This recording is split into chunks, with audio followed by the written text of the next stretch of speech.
Okay, hello. My name is Max Haler, and this is my mythology presentation.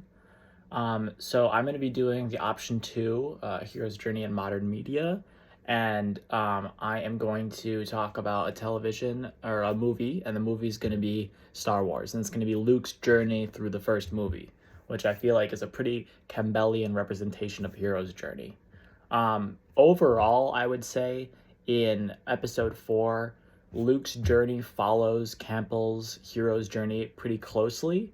So I'm gonna go over some like 12 of the big steps that Campbell outlines in his hero's journey, and then describe where those occur in the story of Star Wars. This is gonna be only for episode four, the first one that came out.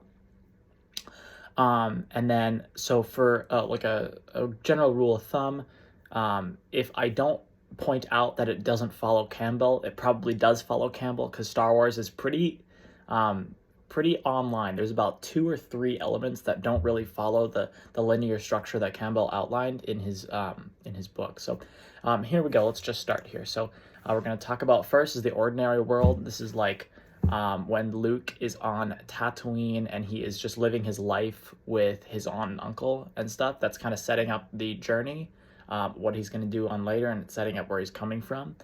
You can also think of this as the exposition in the movie, talking about like the Empire and how they are like brutal and that kind of stuff. But anyways, so let's move on to Call to Adventure. In the Call to Adventure, it's where Luke gets a message from R2-D2, you know, the Princess Leia, help me Obi-Wan Kenobi, you're my only hope.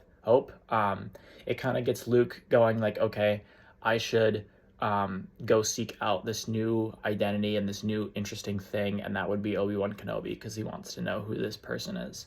And after that, obviously, or before that, he obviously finds the droids, which is a big part of the story. And then refusing Call to Adventure, this actually does exist in Star Wars, but it actually happens after meeting the mentor. Campbell says it should happen before, but it doesn't. It happens after. When he talks to Obi-Wan Kenobi in the cave, he says, I don't want to go to Alderaan. I would rather, I want to help my uncle on the farm. And that's not really following Campbell's idea. Anyways, here's four, is meeting the mentor. This is pretty obvious. It's him meeting the old wizard, the Jedi, Obi-Wan Kenobi. Obi-Wan Kenobi tells him that his father was a Jedi, his father fought in the Clone Wars, and it really shows to Luke that he must he's special in some kind of way. So, and then following on to that is crossing the threshold, another Campbellian idea. This is when Luke goes back to his home after refusing the offer to go to Alderaan from Obi-Wan Kenobi to save Princess Leia. He's like, I can't do that. I need to stay with my uncle. But he actually goes back to his home and he sees that the Empire has killed his uncle and aunt. And this gets him to realize that he's actually now has to be a part of this big fight and this big struggle. And he must be the hero for that. He must get revenge on the Empire, basically. So we're almost halfway there. This is test allies and enemies. This is one of the other Campbellian ideas. This element comes when Luke and Kenobi venture to find a reliable form of transportation off of the home planet Tatooine. Luke must trust Kenobi to wave off the stormtroopers, and that classic line, "These are not the droids you're looking for." That's when this comes through. He starts to trust Kenobi a little more. He meets Han Solo, he meets Chewbacca, and then go through some struggles there. And then he just determines who his enemies are, the Empire, and who his friends are, these new people he's meeting. Approach the inmost cave.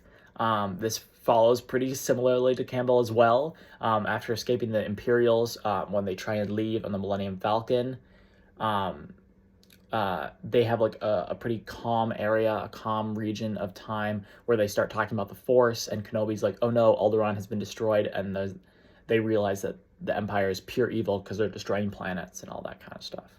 And then the ordeal. It's definitely the entire sequence when the gang goes to the Death Star and they rescue Princess Leia. It takes a lot of teamwork and extremely climactic at the end, with Kenobi dying and they ultimately escaping the Death Star. This follows almost completely in line with the idea that Campbell set out, that this should be around 50% of the movie. And then it goes from 50 to 75% of the movie. That's when this happens, and that's basically the entire timeline of that portion of Star Wars. The reward, without a doubt, that's going to be Princess Leia. She tells the heroes like what they need to do to solve their goal to destroy the Death Star.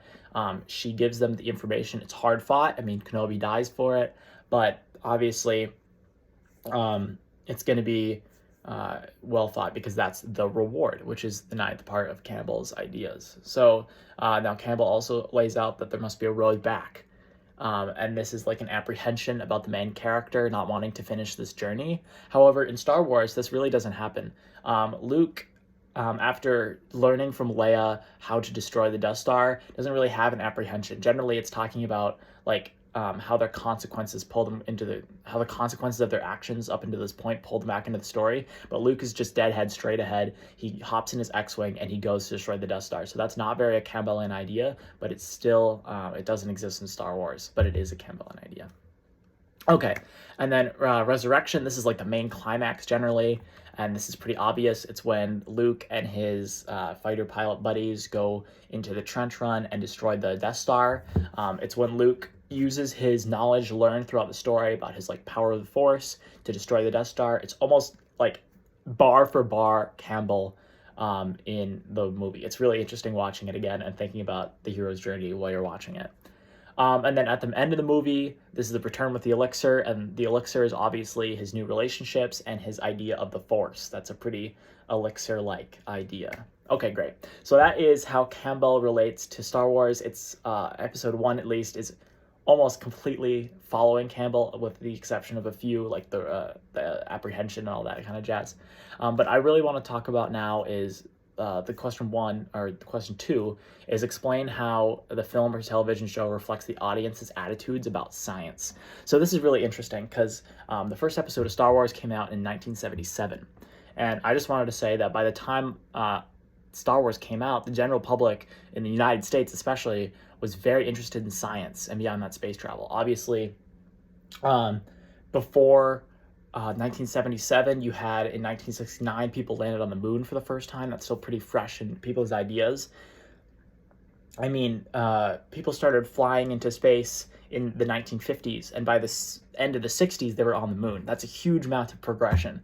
So I think it was really an idea of how far can we go with that, and the idea of like war in space is like this super far off region, but at the time with how fast technology was progressing, it was almost seen as like this might happen. So I want to see stories about what could happen in the future because of this technology going on, and that science going on, obviously. So I feel like the American people really wanted to have these kind of stories be told around that time, and I think it really led to the success of this series because of that science fiction element. I mean, obviously movies before Star Wars tied in with science, but it was all like theoretical. After like Star Wars was the first real science fiction movie in space to happen, and that was really popular after the big space race and landing on the moon. Obviously, like 2001: A Space Odyssey came out before people started landing on the moon, and you can see the difference just in between the attitudes. Like, it's a real story happening with characters, and the space element is kind of sidetracked to that. It's a way to tell the story of the characters. It's not the entire story like in 2001, which I think is a super interesting difference, and how the audience has shifted from the idea of space being the entire topic of the story to the idea of space and space travel being like the catalyst to an exciting story. And I think that's really exciting about Star Wars. So let's continue on for that. Obviously, what also happened in science during that time? Obviously, NASA has started to exist, and after the space race, NASA was like, oh, are we going to keep investing in NASA because we've already landed on the moon? We've done all this. And around that same time in the late 70s, NASA really was like, okay, we're actually going to keep us around. We're going to stay existing. And this is when you saw in introductions like the first glide flight of the space shuttle. This is really exciting for the American people.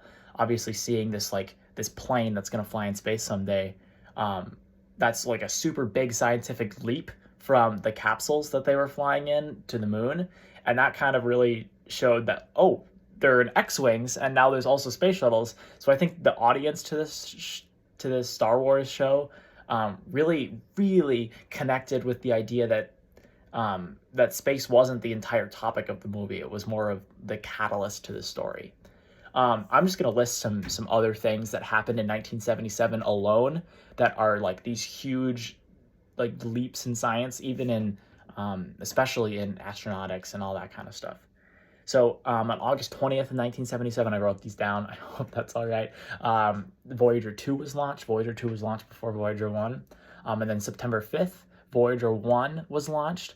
And obviously, after this, as Star Wars became more popular, as people started paying attention to more space kind of stuff, the Voyagers started sending in these great pictures. And that's what really led to the success of the previous or the following Star Wars movies after the first one. But I think that first one really was an idea carrying on after the space race. Anyways, in 1977, also the complete genome was ever sequenced. That's a huge scientific achievement, and I think it really proves that the audience was super interested and wanted to hear stories about these super fantastic, like high-tech ideas and stories.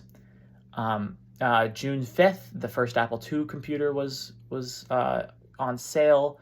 Obviously, this is Apple II, so before Star Wars came out, people already were engaging with the idea that like a computer could exist and be in your home with Apple I coming out. And that really, I think, gave the audience more ideas that this could happen in the future. And that's what really captivated the audience a little bit for Star Wars, because, you know, people are starting to have computers in their house. That's a huge amount of computer power that no one had before. And then also in September, the Atari 2600 came out, which is like the big first video game console. And that's just telling consumers more and more that they're going to have technology and scientific discovery that was huge 10 years ago just in their homes for them for entertainment. That's huge. And I think that really led as well, like I've been saying, to Star Wars being this huge phenomenon that it was, and the stories being so captivating.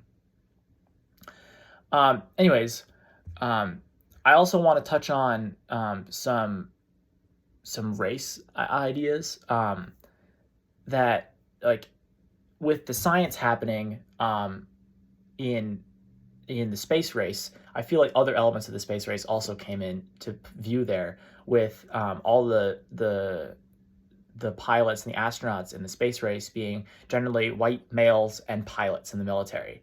And I think those kind of stories were just on fire within the American public. And you could see that as Luke Skywalker being white, male, and a pilot for a military operation. That's just more of those stories being told, which I think were super popular at that time. And I think the idea of Star Wars was to be as populist as possible. Obviously, with the Campbell and ideas just following to a T, it's the most perfect hero's journey of a story. And I think adding that kind of very agreeable, and you've already seen this story 100 times within the media of people landing on the moon. Now here's that story with the Campbellian story in space. I think that that really got people thinking about the ideas beyond science, but also telling it within a scientific perspective. So I just want to conclude my ideas of how the movie reflects the audience's ideas about science by saying that I think with science progressing so much during this time, especially in 1977, like I said, when the movie came out, it is feasible that the events in the movie could happen in the future to the audience at that time. So I think that's what their ideas were happening with the scientific progression in that time. All right, well, there you go. That's my presentation about Star Wars and its elements and its scientific significance with the audience. All right, thank you so much. Have a great day.